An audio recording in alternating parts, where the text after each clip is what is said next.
মায়েরা পুরো 2 বছর সন্তানকে বুকের দুধ খাওয়াবেন। এই নিয়ম তার জন্য যে ব্যক্তি চায় দুধ খাওয়ানোটা পুরোপুরি আদায় করুন।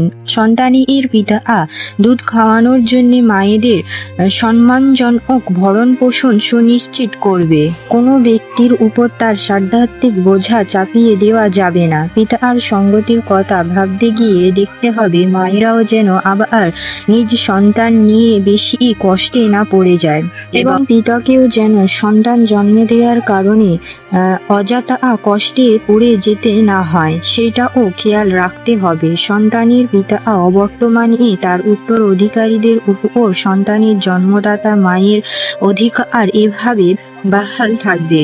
তবে কোনো পর্যায়ে পিতামাতা যদি পারস্পরিক সম্মতি ও পরামর্শের ভিত্তিতে আগেভাগেই সন্তানের দুধ ছাড়িয়ে নিতে চায়, তাতেও তাদের উপর কোনো দোষ কিছু নেই।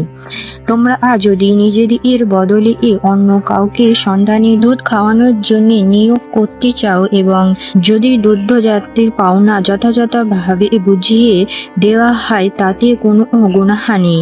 সর্ব অবস্থায় আল্লাহ তাআলাকে ভয় করো এবং জেনে রাখো তোমরা যা কিছু করো আল্লাহ তাআলা তার সব কিছুই দেখতে পান। তোমার